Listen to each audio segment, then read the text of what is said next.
Hello students, welcome back to English class. Today we will see the exercise part of the poem Lines Written in Early Spring. What is personification in English grammar? Personification is a figure of speech that attributes human nature and characteristics to something that is not human, whether living or non living. Example to our fair works. Here, nature is personified as a woman. The flower enjoys the air. The flower is treated as a person.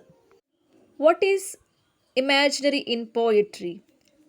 In poetry, imaginary is a vivid and vibrant form of description that appeals to readers' senses and imagination.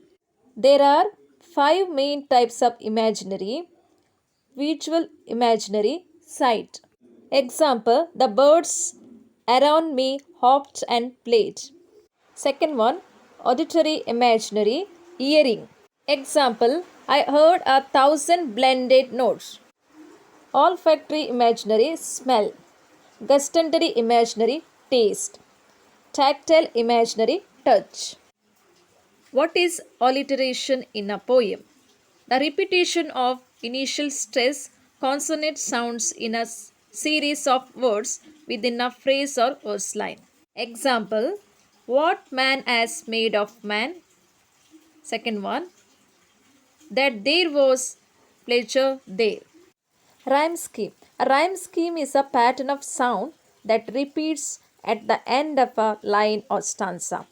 For example, the rhyme scheme AB AB means the first and the third line of the stanza and the second line rhymes with the fourth line. Example, to a fair work did nature ling, and much it grieved my heart to think. The human soul that through me ran, what man has made of man? We can observe here a rhyme scheme AB pattern in this stanza. Next we'll see kinds of sentences. Statement sentences are called assertive sentences. Example, my father works in Dubai. Sentences that express command, order, request are called imperative sentences. Example, open the window. Please give me that book. Sentences that ask questions are called as interrogative sentences. Example, where are you going?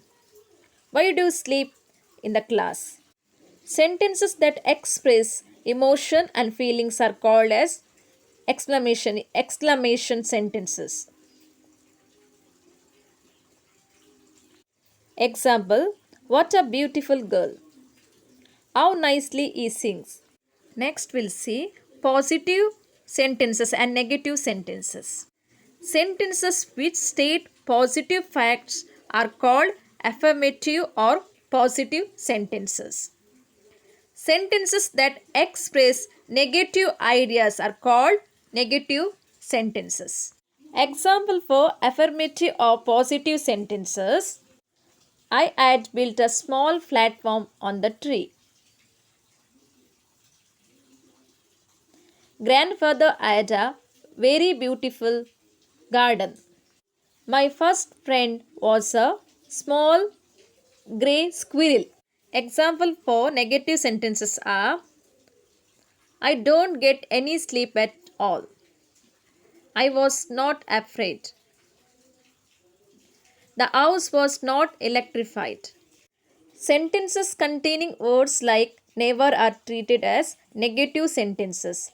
Example, he is never polite to everyone. She never keeps a room tidy. Next is the noun phrase and its modifier. A noun phrase can either be a single word, adnoun, or more than one word, adnoun plus modifier. Example, the boys are playing in the ground. In this sentence, noun phrase, boys, verb phrase, are playing in the ground. Noun phrase, the boys. The is the article, head down is boys. Second example, the old grandfather was helpless. Noun phrase, the old grandfather. Verb phrase was helpless. The old grandfather. The article, old adjective, grandfather head noun. Words that can modify a noun are as follows. Article, example, a, an, and the. Possessives, grandfathers, teachers, my, is, her, your, their, etc. Demonstratives, this, that, these, those. Adjectives, old, long, smart, beautiful, etc. Ordinals, first, second, last, etc. Quantifiers, all, some, few, many, etc. Articles, possessives, and demonstratives are called determiners. Sometimes a quantifier can appear before a determiner. In that case, we call it a predeterminer. For example, all the students. Some of the books. Thank you.